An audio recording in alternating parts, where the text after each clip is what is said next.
بسم اللہ الرحمن الرحیم الحمد للہ والصلاة والسلام علی رسول اللہ وعن ابی سعید الخدری رضی اللہ عنہ عن النبی صلی اللہ علیہ وسلم قال وعن اسامة بن زید ان رسول اللہ صلی اللہ علیہ وسلم مر على مجلس فیہ اخلاق من المسلمین والمشرکین عبدة الاوثان والیہود فسلم علیہم۔ رسول اکرم صلی اللہ تعالی علیہ وسلم کے مبارک ارشادات میں سے سلام کے متعلق کچھ باتیں گزشتہ کل آپ حضرات کے سامنے بیان ہوئی۔ اسلام کے اندر سلام کی کتنی اہمیت ہے۔ ایک مسلمان دوسرے مسلمان کو سلام کرتا ہے، گویا کہ اس کو ضمانت دیتا ہے کہ میری جانب سے تمہیں کوئی تکلیف نہیں پہنچے گی، اور ایک مسلمان دوسرے مسلمان کو سلام کرتا ہے تو دنیا اور آخرت کے اعتبار سے اس کو سلامتی کی دعا بھی دیتا ہے۔ لفظ السلام علیکم سب سے پہلے اللہ تعالیٰ کی جانب سے حضرت آدم کو سکھلایا گیا، اور وعلیکم السلام کا کلمہ سب سے پہلے فرشتوں کی جانب سے کہا گیا۔ پیارے پیغمبر صلی اللہ علیہ وسلم نے بچوں کو بھی سلام کیا ہے، اور پیارے پیغمبر نے عورتوں کو بھی سلام کیا ہے، اور پیارے پیغمبر علیہ السلام نے اس کے متعلق تعلیمات یا امت کو ترغیب بھی بیان فرمائی ہے۔ چنانچہ گزشتہ روایات کے اندر ہمارے سامنے یہ روایت بھی گزری کہ جو یہود و نصارہ ہیں یا جو غیر مسلم ہیں یا جو مشرک قسم کے لوگ ہیں، وہ لوگ اگر تمہارے سامنے آ جائیں ان کو سلام میں پہل نہیں کرنی، لیکن اگر وہ سلام کر دیں تو وعلیکم کے کلمات کے ذریعے سے ہم نے ان کا جواب دینا ہے۔ گزشتہ کل آپ کے سامنے یہ بات بھی ہوئی کہ سلام کن مواقع پر کرنا ہے۔ ان میں سے اگر کوئی بندہ کھانا کھا رہا ہو تو سلام نہیں کرنا چاہیے۔ اگر کوئی بندہ جہری طور پر ظاہری طور پر گناہوں کے اندر ملوث ہو اس کو بھی سلام میں پہل نہیں کرنی چاہیے، اور اس کی مثال آپ کو دی گئی تھی کہ کوئی بندہ نائی کے پاس بیٹھا ہے داڑھی منڈوانے کے لیے، اور ہم دیکھ رہے ہیں کہ یہ بال نہیں کٹوائے گا بلکہ داڑھی منڈوائے گا، تو جانے والے پر اس کو سلام کرنا لازم نہیں ہے، اور نہ ہی اس کے لیے سلام کرنا جائز ہے، اس لیے کہ کھلم کھلا اللہ کی نافرمانی کرنے والا ہے۔ ان باتوں کو بیان کرنے کے بعد ابھی جو آگے والی روایت آپ حضرات کے سامنے تلاوت ہوئی، اسامہ بن زید کا بیان ہے رضی اللہ عنہ کہ رسول اکرم صلی اللہ علیہ وسلم کا گزر ہوا ایک ایسی مجلس پر سے کہ جس مجلس کے اندر جو افراد موجود تھے ان میں مسلمان بھی تھے اور غیر مسلم بھی تھے۔ پھر غیر مسلم افراد میں سے وہ بھی تھے کہ جو اہل کتاب یہود و نصارہ، اور وہ بھی تھے جو بتوں کے پجاری تھے۔ اللہ کے نبی علیہ السلام کا گزر ہوا، اس موقع پر اللہ کے نبی نے السلام علیکم کہا۔ گویا کہ اگر مجلس کے اندر مشترکہ قسم کے لوگ موجود ہوں اور کسی کا وہاں سے گزر ہو تو وہ مسلمانوں کی نیت کر کے سلام کر سکتا ہے۔ اگر کہیں پر مشترکہ جماعت موجود ہو وہاں پر سلام کرنے والا سلام کرے گا، البتہ نیت کرے گا مسلمانوں کی۔ چنانچہ اگر کوئی ایسی مجلس ہو کہ جس کے اندر نیک لوگ بھی موجود ہوں اور برے لوگ بھی موجود ہوں، نیک سے مراد کوئی اللہ کے ولی یا ظاہراً گناہوں کے اندر مبتلا نہ ہو، اور وہاں پر کوئی داڑھی منڈے بھی موجود ہوں، یا وہاں پر کوئی ایسے بھی ہوں کہ جنہوں نے غیر مسلموں کی مشابہت اختیار کر رکھی ہو، تو شریعت کہتی ہے کہ نیک لوگوں کی نیت کر کے انسان سلام کرے۔ دیکھیے یہ جہری گناہ کتنی بڑی ایک لعنت والا کام ہے کہ ایسے بندے کو سلام نہیں کر سکتے۔ گویا کہ جو داڑھی منڈا ہے ہم اس کو سلام میں پہل نہیں کر سکتے۔ اس سے بڑھ کر الٹا شامل ہے کہ ایک وہ کلمات جو اللہ میاں کی جانب سے حضرت آدم کو سکھلائے گئے، اور وہ کلام کہ جس کو حضرت آدم اور ان کی اولاد کا وظیفہ قرار دیا گیا، اور وہ کلام کہ جس کو اسلام اور غیر اسلام یعنی مسلم اور غیر مسلم کی پہچان بتلایا گیا، داڑھی منڈے کو اب وہ کام نہیں کر سکتے۔ تو ہمیں سوچنا چاہیے اگلی روایت ابو سعید خدری رضی اللہ عنہ کی، وہ بیان فرماتے ہیں کہ قال، سرکار نے فرمایا، ایاکم والجلوس بالطرقات، راستوں میں بیٹھنے سے اپنے آپ کو بچاؤ، راستوں میں بیٹھنے سے اپنے آپ کو بچاؤ، راستوں میں بیٹھنے سے اپنے آپ کو بچاؤ۔ اب وہ زمانہ ہے، آپ اور میں جانتے ہیں کہ وہاں پر تنگی کا زمانہ تھا اور دن کے اوقات کے اندر گرمی اور ساتھ میں مصروفیات، جیسا مغرب اور عشاء کی نماز کا جو دورانیہ ہوتا تھا، اسی دوران میں آپس میں صحابہ کرام کی ملاقاتیں ہوتی تھیں، اور صحابہ کرام کی جو ملاقاتیں بھی تھیں، ان ملاقاتوں کے اندر یا گپ شپ کے اندر بھی جو باتیں ہوتی تھیں وہ مجلس رسول کی ہوتی تھیں۔ آج میں نہیں جا سکا، آج میں مجلس میں نہیں آ سکا، چلے بتلا کو نیا حکم تو نہیں آیا، اچھا اس دن کی کارگزاری سنا دیں۔ اس قسم کی بات چیت کے لیے آپس میں جب ملاقات ہوتی تھی تو گھروں کے اندر جگہ کی تنگی کی وجہ سے وہ بیٹھ نہیں سکتے تھے، بامر مجبوری راستوں میں کھڑے ہو کر یہ آپس میں گفت و شنید کا مرحلہ ہوتا تھا۔ اللہ کے نبی علیہ السلام نے فرمایا، ایاکم، اللہ کے نبی نے فرمایا اپنے آپ کو راستوں کے اندر بیٹھنے سے بچاؤ۔ اب حضرات صحابہ کرام اگر چاہتے تو وعدہ کر لیتے، لیکن وعدہ نہیں کیا۔ اس لیے وعدہ نہیں کیا کہ حضرات صحابہ کرام جانتے تھے کہ ابھی اللہ کے نبی موجود ہیں، ہم صاف صاف بات کہہ دیں تو ہمارے لیے راستہ نکل آئے گا۔ اس لیے حضرات صحابہ کرام نے انکار نہیں کیا، البتہ راستوں میں اپنا وقت گزارنے کا عذر بیان کر دیا۔ سرکار، ہمارا جو راستوں کے اندر بیٹھنا ہوتا ہے یہ ہماری مجبوری ہے، اس کے علاوہ ہمارے لیے کوئی چارہ کار نہیں ہے۔ وجہ اللہ کے نبی کو بھی معلوم ہے کہ یہ حضرات بیٹھتے ہوں گے تو کیا باتیں کرتے ہوں گے، کیونکہ وحی کا زمانہ ہے۔ اگر کوئی سے بھی دو صحابی بیٹھ کر اگر آپس میں غیر شرعی بات کریں گے، اوپر سے وحی آ جائے گی کہ نہیں آئے گی؟ بولیے۔ فتح مکہ کا موقع آپ کو یاد ہوگا، آپ حضرات کے سامنے بیان بھی ہوا تھا کہ جس رات میں سرکار نے مکہ مکرمہ کے قریب پڑاؤ ڈالا تھا، ٹھیک ہے، تو وہاں حضرت ابو سفیان نکلے تھے اور ان کے ساتھ 2 بندے اور بھی نکلے تھے۔ ان تینوں نے اسلام قبول کر لیا تھا، ایسا ہوا تھا کہ نہیں؟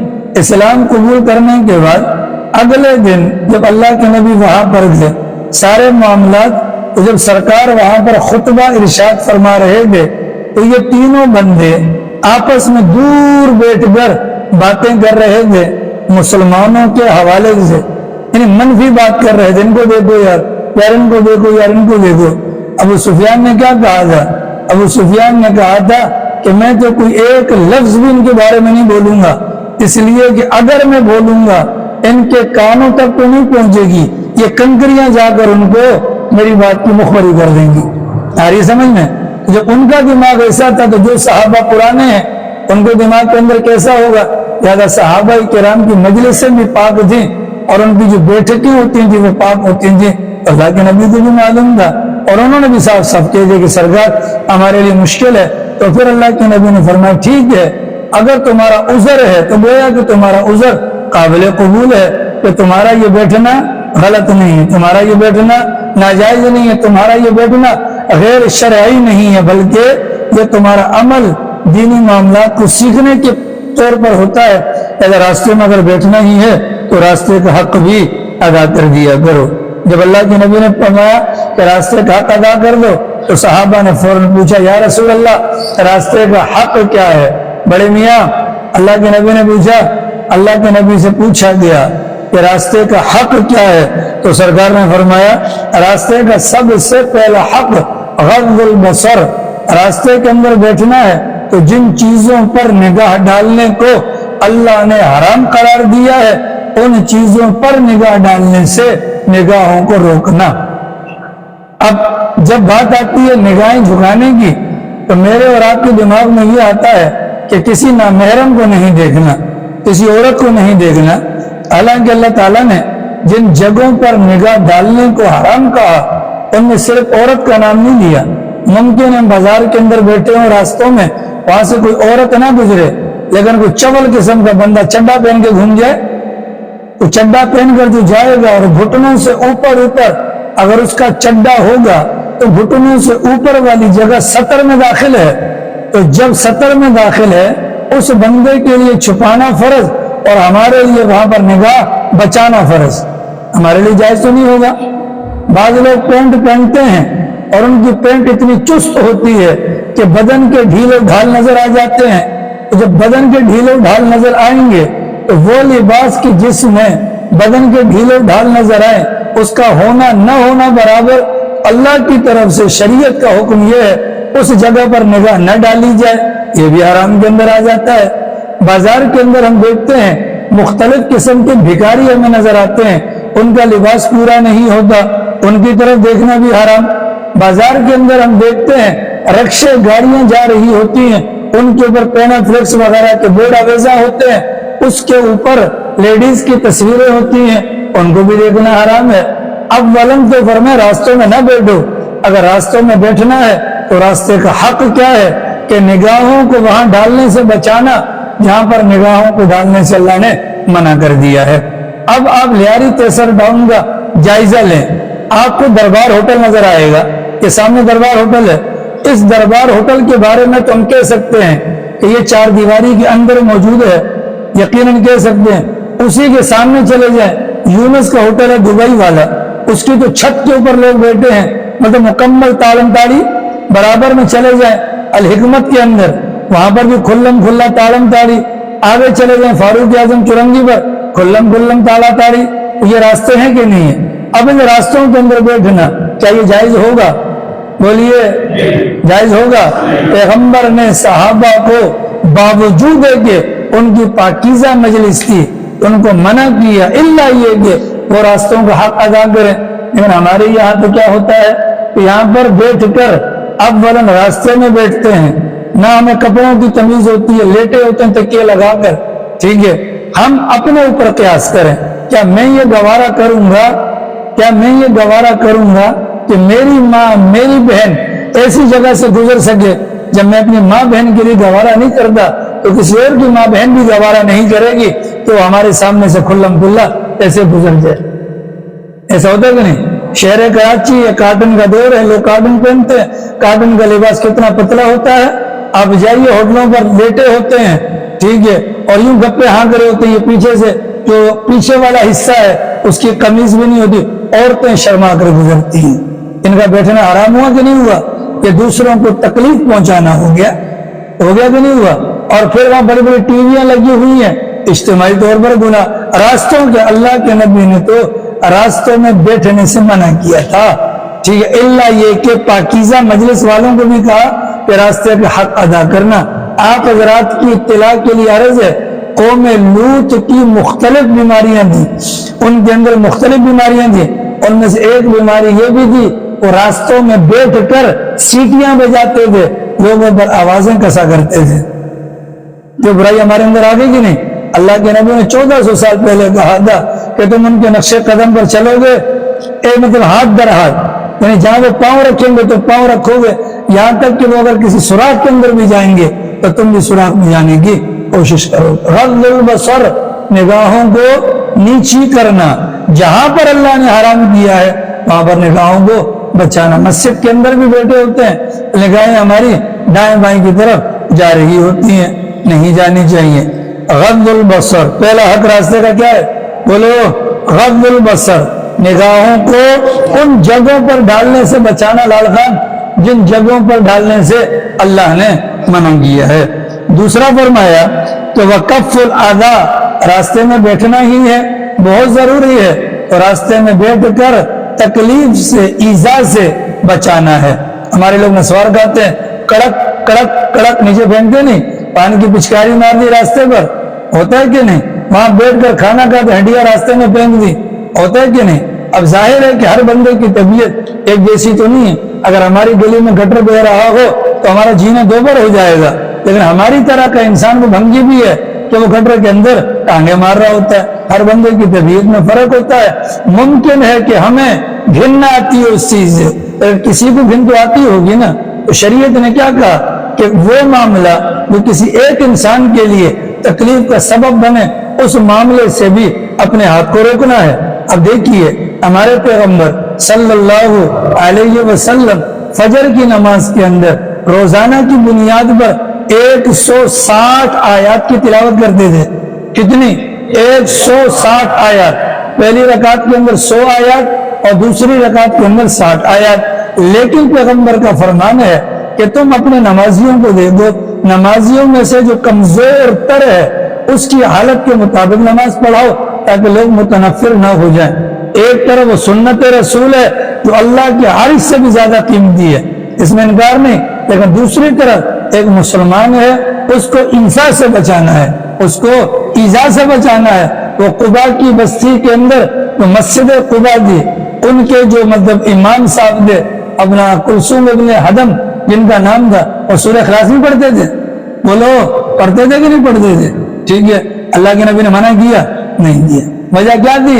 وجہ یہ ہے کہ پیچھے والوں کا، مسلمانوں کا حال بھی دیکھنا ہے. ایسا نہ ہو کہ لمبی لمبی صورتیں پڑھیں اور پیچھے والے ایک دن نماز پڑھیں اگلے دن بھاگ جائیں. وَكَفُّ الْأَذَى، راستے میں بیٹھنا ہے تو تکلیف سے لوگوں کو بچانا ہے، تکلیف سے لوگوں کو. آپ لیاری کے اندر فجر کے بعد دیکھیں، آپ کو ہو کا عالم، ساری دنیا سو رہی ہے اور پیغمبر نے صبح کے وقت جاگنے کا کہا اور رات کے وقت سونے کا کہا. تو رات کو 2 بجے تک 3 بجے تک آپ کے ہوٹلوں پر، چوکوں چوراہوں پر عزت دار طبقہ اپنا پیچھے والی کناٹی اوپر کر کے لیٹا ہوتا ہے. یہ جائز ہے؟ بولو. ابھی بھی جا کر آپ بولیں ان کو، ابھی بھی آپ جا کر بولیں ان کو. آپ کے تو گھر کے پاس ہے اڈا، ماشاءاللہ سر، آپ کے گھر کے پاس آپ کا فرض بنتا ہے آتے جاتے ان کو بتائیں نا. آ رہی ہے سمجھ میں؟ شریف صاحب یاد رکھیے گا، کف ان کے بیٹھنے سے ہمیں تکلیف ہوتی ہے. کیسے تکلیف ہوتی ہے؟ ہمیں کنفرم ہے ان بدبختوں کو سمجھے کا طریقہ نہیں آتا.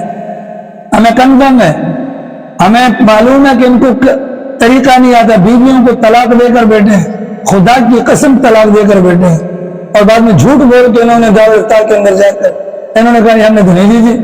آج وہ ہوٹلوں پر بیٹھے ان کو نماز کا بولو، درس کا بولو، نہیں آئیں گے. ان کو دیکھ کر ہمیں تکلیف ہوتی ہے. اللہ کے نبی نے کیا فرمایا؟ راستے میں بیٹھنا ہے، حق ادا کرو. حق کیا ہے؟ کسی کو تکلیف نہ دو. تو ہم کہاں سے آئیں؟ پیچھے سے آئیں تو موبائل جائے گا، آگے سے آئیں تو یہ ظالم بیٹھے ہوتے. ہر ہوٹل پر ایک زمانے میں ہماری ایجنسیوں نے اچھا کام شروع کیا تھا، الحمدللہ، اللہ کرے وہ دوبارہ شروع ہو جائے. کہ جب انہوں نے چھاپے مارنے شروع کیے تو ہوٹلوں سے اٹھاتے تھے، یہ سارے کتے بلے اندر ہو گئے تھے. اللہ کرے دوبارہ شروع ہو جائے. یہ لوگوں کو تکلیف پہنچا رہے ہیں. ہم وہاں سے، میں اپنی بیوی کو لے کر، میں موٹی سی بات بتا رہا ہوں، میں اپنی بیوی کو لے کر اس چورنگی سے نہیں گزر سکتا. سارے بڑا ہو گا ماشاء اللہ، اے مفتی ہو گا، کیا کروں؟ مجھے بتاؤ کیا کریں؟ اگر میں ٹیکسی کے اندر اپنی بیوی کو لے کر جاتا ہوں، خدا کی قسم مجبوری ہے، یہ تاڑم تاڑی کی وجہ سے. کہاں جائیں؟ مثال ہے نا بھائی، میں اپنی بیوی کو لے کر کے گھر سے نہ نکلوں، کوئی مرے کوئی جیے، یہ سارے کے سارے آنکھیں پھاڑ کے دیکھ رہے ہوتے ہیں. رکشے میں لے کر جو اس کے دروازے نہیں ہوتے، وہاں پر بھی تاڑ رہے ہوتے ہیں. کف الاذی، تکلیف سے بچانا. تکلیف سے صدیق اکبر چوک پر دیکھو مجمع، فاروق اعظم پر دیکھو مجمع، عثمان غنی، کون سے راستے سے جائیں یار؟ کون سے راستے سے جائیں؟ کتنا بیوی کو چھپائیں؟ یہ چلتے ہوئے بھی دیکھ لیتے ہیں جوان کے بچے. ہماری پختون برادری اسی بنیاد پر پریشان ہو کر وہ بیوی کو اپنے سے دور رکھتی ہے. وہ آگے جا رہا ہوتا ہے مرد اور بیوی پیچھے سے آ رہی ہوتی ہے. مجبور ہو گئے، کیا کریں؟ یہ راستوں میں بیٹھنے پر یہ تکلیف پہنچاتے ہیں. یہ کیا کرتے ہیں؟ تو وقف الاذی، راستے میں نہ بیٹھو، بیٹھنا ہے تو دوسروں کو تکلیف سے بچاؤ. ورد السلام، تیسرا کام کیا کرنا ہے؟ وہاں پر بیٹھو تو سلام کا جواب، وہاں پر بیٹھو تو. لیکن میں نے آپ کو بتلایا کہ سلام میں پہل فاسق فاجر کو نہیں کرنی. ان میں جا کر تلاش کیجئے گا، اگر کوئی نمازی داڑھی والا ہو تو سلام کر لیں ان کو، انشاءاللہ آپ کو ایک بھی نہیں ملے گا. سارے کے سارے داڑھی منڈے، ان کو حق ہی نہیں بنتا. خدا کے بندے ندی کے کنارے رہتے تھے، یہاں پر آ کر ماشاءاللہ ہوٹلوں پر ٹیڑے ہو کر بیٹھ جاتے ہیں. سلام کا جواب دینا یہ راستے کا حق بنتا ہے. والامر بالمعروف والنہی عن المنکر، اور راستے میں بیٹھنا ہے تو لوگوں کو بھلی باتوں کا حکم دینا ہے، بری باتوں سے روکنا ہے. بھلی باتوں کا حکم کیا دینا ہے؟ اذان ہو کو چلو بھائی نماز کے لیے چلتے ہیں، یہ بھلی بات کا حکم ہے نا. اگر وہاں پر بیٹھ کر کوئی گانے سنتا ہے، قریب سے کوئی رکشے والا گیا، اس نے گانوں کی آواز بیگ کو بلند کی ہے، آپ کھڑا کر اس کو بھیا سنیے گا، وہ رکے گا، پیسنجر آ گیا، آپ اس کو بولے بھیا آپ کو گانا سننا ہے، آپ اکیلے سن لو، ہمیں گناہگار نہ کرو. تو بھلی باتوں کا حکم ہے اور برائی کی باتوں سے روکنا ہے. آپ اس کو منع کریں کہ پیغمبر کا فرمان ہے گانے کی آواز کان میں پہنچتی ہے تو یہ دل کے اندر نفاق کو پیدا کرتی ہے, بندہ منافق ہو جاتا ہے. کہ بھلی باتوں کا حکم ہے اور بری باتوں سے روکنا ہے. تو پیغمبر کے فرمان کے مطابق راستے میں نہ بیٹھو. اولاً چلو بیٹھنا ہی ہے, مجبوری ہے. ہم لیاری والے بھی کہہ سکتے ہیں کہ گھر پہ جگہ نہیں ہے تو ٹھیک ہے بیٹھیں, لیکن نگاہوں کو بچا کر, تکلیف سے لوگوں کو بچا کر, سلام کے جواب کو لازمی جز بنا کر اور عمل بالمعروف اور نہی عن المنکر کو یقینی بنا کر اگر آپ بیٹھ سکتے ہیں تو بالکل بیٹھنے کی اجازت ہے. ٹھیک ہے. پیغمبر علیہ السلام نے اگلی روایت کے اندر بھی یہی چیزیں گنوائی کہ راستوں میں بیٹھنا ہے, حق ادا کرنا ہے. البتہ ایک چیز کا اضافہ کیا, وَإِرْشَادُ السَّبِيلِ, اگر کوئی راستہ بھول گیا اس کو راستہ بتلانا ہے. کوئی راستہ بھول گیا راستہ بتلانا ہے. اب اس لیاری اتنا سا تو لیاری ہے کہ آپ میں سے کون سا بندہ جس کو پتہ نہیں ہے کہ 35 کا ہے, 36 کا ہے, 50 کا ہے, 51 کا ہے, 53 کا ہے, 54 کا, سب کو پتہ ہے. لیکن اگر ہمارے پاس کوئی آ جاتا ہے بھیا یہ 35 کہاں پر ہے, وہ اسٹیٹ والے کے جا کے پھر اسٹیٹ والے سے اسٹیٹ والے کے پاس جائیں گے, اس کے بعد نقشہ پڑا, بتا دو بھائی کیا خیریت, تو آپ کس لیے گھوم رہے ہیں, لال شال کے چکر ہے, ہمارے پاس فائلیں پڑی ہیں, وہ اپنا کام شروع کر دیتے ہیں. وَإِرْشَادُ السَّبِيلِ, راستے میں بیٹھنا ہے. حق کیا بنتا ہے؟ حق تو یہ بنتا ہے کہ ہم جا کر اس کو بندے کو جگہ تک پہنچا کر آئے.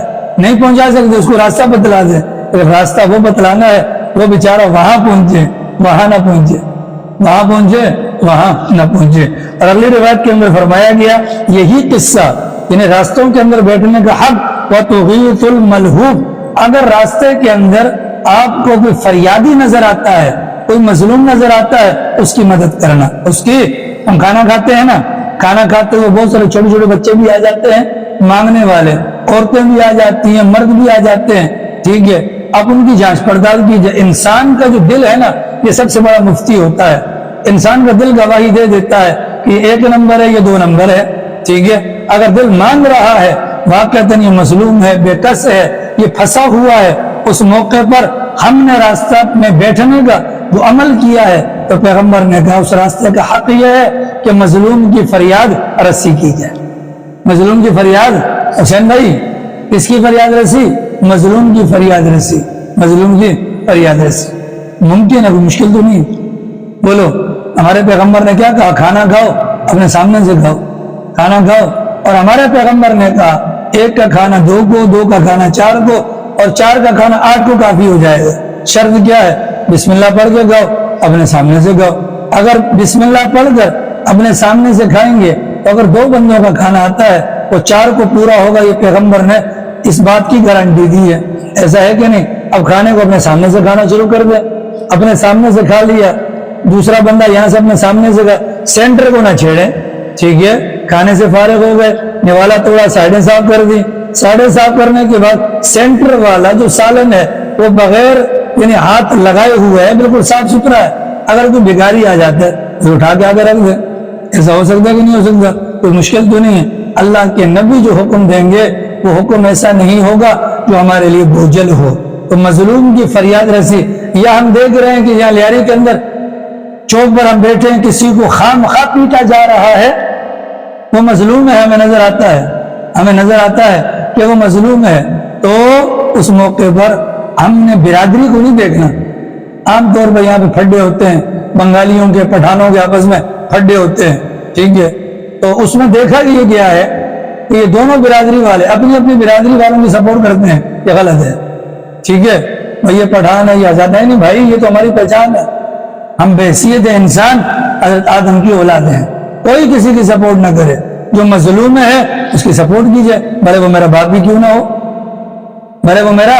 اور یہ چیز معاشرے کے اندر فتنے کو جنم دیتی ہے کہ جب انسان مظلوم کی داد رسی نہیں کرتا اور ظالم کو تھپکی دیتا ہے, وہ ظالم پھر کافر بن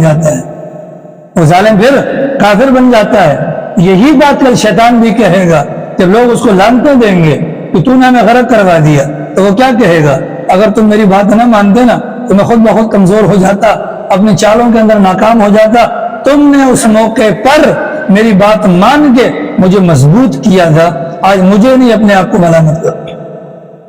ٹھیک ہے, اگر چوک پر بیٹھنا ہے برادری وائز نہ بیٹھیں, برادری وائز کسی کے سر پر ہاتھ نہ رکھیں.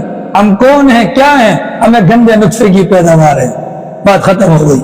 ٹھیک ہے, تو وہاں پر جو مظلوم نظر ہے قومیت سے, تعلقات سے بالا تر ہو کر اگر اس کے بارے میں سوچا جائے تو راستے کا حق ادا ہوگا. اور اگلی بار سرکار نے یہ بھی فرمائی اسی روایت کے اندر کہ وَتَحَتُ الضَّالِ, تو راستہ بھول جائے, تو راستہ بھول جائے اس کی رہنمائی کرنا. ایک تو راستہ بتلانا, ایک بندہ راستے پہ چل رہا ہے لیکن راستہ بھول گیا. کیسے بھول گیا؟ اس کو جانا ہے 36 کے اندر, 36 دو ہیں, ایک 36 وہ ہے جو A1 2 3 والا ہے, ایک 36 ABC والا ہے. باہر سے ڈاکی آتا ہے نا, تو ڈاکی آتا ہے تو اس میں ہم نے ایڈریس لگوایا 36, تو وہ 36 ہمارا والا بھی آ سکتا ہے اور عثمان غنی والا بھی آ سکتا ہے, دونوں الگ الگ ہیں. یہ راستہ بھٹک گیا, اس کو وہاں تک پہنچانا ہے. ایک راستہ بھولنے والا چھوٹا بچہ ہے, ماں باپ سے پیچھے رہ گیا, ٹھیک ہے, اس کو جا کر وہاں پر پہنچایا جائے. تو پیغمبر کے فرمان کے مطابق راستے کے حقوق کتنے بنتے ہیں؟ نمبر 1 نگاہوں کو جھکانا, نمبر 2 تکلیف سے بچانا, نمبر 3 سلام کا جواب دینا, نمبر 4 امر بالمعروف نہیں عن المنکر کرنا, نمبر 5 ارشاد السبیل راستہ بتلانا, نمبر 6 مظلوم کی فریاد رسی کرنا, نمبر 7 جو راستہ بھٹک جائے اس کو راہ راست پر لے کر آنا. یہ راستے کے حق ہیں. حضرات صحابہ کرام کو اسلم ان کی پاک مجالس کے باوجود پیغمبر نے 7 شرائط کے ساتھ راستوں میں بیٹھنے کی اجازت دی. اگر آج پیغمبر ہوتے تو ہمیں اجازت دیتے؟ بولو. لہذا اگر ہمارے لیے بھی مجبوری ہے تو یہ چیز ادا کرنی پڑے گی, یہ چیز ادا کرنی پڑے گی. گزشتہ کل آپ کے سامنے ایک روایت گزری جس میں پیغمبر صلی اللہ علیہ وسلم نے فرمایا ایک مومن کے دوسرے مومن پر 6 حق بنتے ہیں. یاد ہے کل وہ روایت گزری تھی, وہ کون کون سی چیزیں تھی؟ کہ جب بیمار ہو جائے اس کی عیادت کرنی ہے, مر جائے تو اس کے جنازے میں جانا ہے, دعوت دے تو قبول کرنا ہے, سلام کرے تو جواب دینا ہے, چھینک مارے تو یرحمک اللہ کہنا ہے. اور چھٹی چیز کیا تھی؟ بولو. جب وہ نہ ہو یا جب وہ ہو اس کے لیے خیر خواہی کا سوچ اپنے دماغ کے اندر بٹھانا ہے. یہ 6 حقوق کل بیان ہوئے. کون کون سے تھے؟ بولو. آپ تو نہیں, یہ سچا آدمی نہیں ہے تو کیا پتا. ٹھیک ہے, بیمار ہو عیادت کرنی ہے, مر جائے جنازے میں جانا ہے, دعوت دے قبول کرنا ہے, سلام کرے جواب دینا ہے, اور چھینک مارے تو یرحمک اللہ کہنا ہے, اور ہو یا نہ ہو اس کے بارے میں خیر خواہی. آج جو آگے والی روایت ہے اس کے اندر بھی وہی باتیں ہیں, لیکن ایک بات کا اضافہ وہاں پر جو آخری بات دی یعنی ہو یا نہ ہو خیر خواہی, یہاں پر اس بات کو کاٹا گیا اور فرمایا گیا کہ وَيُحِبُّ لَهُ مَا يُحِبُّ لِنَفْسِهِ. ایک مومن کا دوسرے مومن پر یہ حق بنتا ہے جو اپنی ذات کے لیے پسند کرے اپنے بھائی کے لیے بھی پسند کرے. جو اپنی ذات کے لیے پسند کرے اپنے بھائی کے لیے. آپ لوگوں کو پیسے اچھے لگتے ہیں؟ بولو نا, مسکراؤ نہیں, بولو پیسے اچھے لگتے ہیں, اپنے بھائی کے لیے پسند کیا کرو. آگے سمجھ میں اتنی بات واضح ہو گئی جی. ٹھیک ہے, اگلا بات ہے پیغمبر بیٹے ہیں, مجلس رسول لگی ہوئی ہے, صدارت کو ایسی باتیں سمجھ میں نہیں آتی. پوچھ رہے سے بالکل آپ بچے ہیں, فیڈر گھر پہ چھوڑ گئے ہیں نا, ماشاءاللہ, ماں صدقے لگے پیسے روتا کے. پیغمبر کی مجلس لگی ہوئی تھی جی, باہر سے صحابہ آئے, انہوں نے کہا السلام علیکم, پیغمبر نے کہا وعلیکم السلام 10. ٹھیک ہے, دوسرے صاحب آئے, انہوں نے کہا السلام علیکم ورحمۃ اللہ, پیغمبر نے کہا وعلیکم السلام ورحمۃ اللہ 20. تیسرے آئے السلام علیکم ورحمۃ اللہ وبرکاتہ, پیغمبر نے وعلیکم السلام اور فرمایا 30. تو صحابی رسول بیٹھے ہوئے تھے, انہوں نے پوچھا کہ یا رسول اللہ اس کی کیا وجہ ہے؟ فرمایا کہ السلام علیکم کہنے پر کہنے والے کو 10 نیکیاں مل جاتی ہیں. کتنی نیکیاں؟ اور السلام علیکم ورحمۃ اللہ کہنے پر 20 نیکیاں. السلام علیکم ورحمۃ اللہ وبرکاتہ کہنے پر 30 نیکیاں. اگلی روایت میں آ رہا ہے السلام علیکم ورحمۃ اللہ وبرکاتہ ومغفرتہ کہنے پر 40 نیکیاں مل جاتی ہیں۔ کتنی مل جاتی ہیں؟ ٹھیک ہے، گویا کہ ایک نیکیوں کا پنڈورا باکس ہے جو پیغمبر ہمیں دے کر گئے ہیں، جتنا مرضی ہے کھولو اور نیکیوں کو اپنے نامہ اعمال کے اندر شامل کرو۔ ٹھیک ہے، اگر ہمیں کوئی آ کر کہتا ہے السلام علیکم، اس کو مل گئی 10 نیکیاں۔ ہماری ذمہ داری کیا ہے؟ ہم نے جواب دینا ہے، اس نے جتنی دعا دی اس کے اوپر بڑھا کر دینا ہے۔ جیسے حضرت آدم کا واقعہ کل بیان ہوا، انہوں نے فرشتوں کو کہا السلام علیکم، تو فرشتوں نے سائیں خدا بخش کیا کہا؟ وعلیکم السلام ورحمۃ اللہ۔ تو ہمارے لیے تعلیم کیا ہے؟ بڑھا کر دو۔ اس نے کہا السلام علیکم، ہم کہیں گے وعلیکم السلام ورحمۃ اللہ۔ وہ کہتے ہیں السلام علیکم ورحمۃ اللہ، ہم کہیں گے وعلیکم السلام ورحمۃ اللہ وبرکاتہ۔ اگر وہ کہتا ہے السلام علیکم ورحمۃ اللہ وبرکاتہ تو ہم کہیں گے وعلیکم السلام، اس لیے کہ اس نے ہمارے لیے کچھ چھوڑا ہی نہیں، ساری دعائیں اس نے دے دی نا۔ ہم کہیں گے وعلیکم، تمہارے اوپر سلامتی، تمہارے اوپر برکت، تمہارے اوپر مغفرت، تو کہانی ختم ہو جائے گی۔ کہانی کیا ہو جائے گی؟ ختم ہو جائے گی۔ تو سلام کرنے کا فائدہ کیا ہے؟ اگر ایک بندہ سلام کرتا ہے تو یہ تو ایک عام سا معمول انسان بنا لے تو 40 نیکیاں تو کنفرم ہے، بولو۔ لیکن یہ آگے والا جو چیپٹر ہے السلام علیکم ورحمۃ اللہ وبرکاتہ ومغفرتہ تک کے الفاظ حدیث پاک کے اندر آتے ہیں، لیکن جو لوگوں نے آگے شروع کیا ہوتا ہے وجنت حلالہ وجہنم حرامہ فلانا فلانا، یہ ایسے عجیب چیزیں۔ جہنم یا جنت حلال ویسی ہو جائے گی اگر پیچھے والی دعائیں قبول ہو جائے۔ ٹھیک ہے، السلام علیکم عارف، آپ کا پلاؤ اچھا تھا، اس کا یہ مطلب نہیں کہ آپ بیٹھ کر بغیر توجہ کے بیٹھے۔ السلام علیکم ورحمۃ اللہ وبرکاتہ، زیادہ سے زیادہ وہ مغفرتہ کے الفاظ بھی کہہ سکتے ہیں۔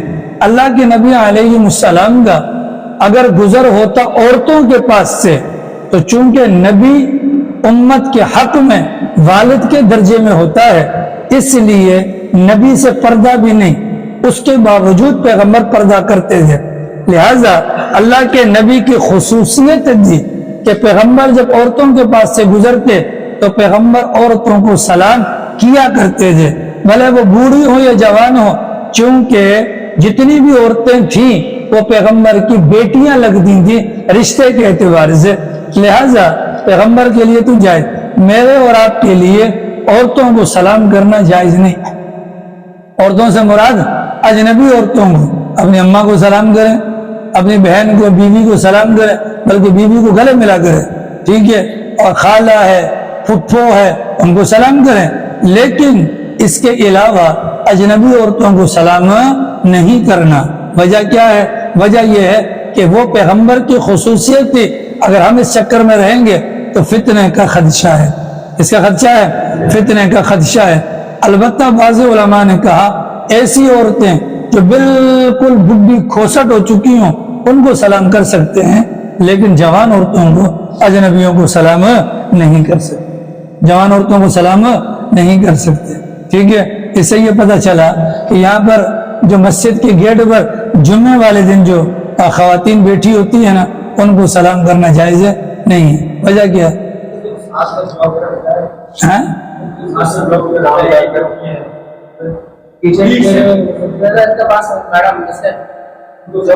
نہیں سر، حرام ہے، ماسی شاسی ہیں، مستقل حرام ہے، مستقل حرام ہے، مستقل حرام ہے۔ ٹھیک ہے، عورتوں کو دیکھنا حرام تو سلام کرنا کہاں سے جائز ہوگا؟ ادا کر کے۔ ٹھیک ہے جی،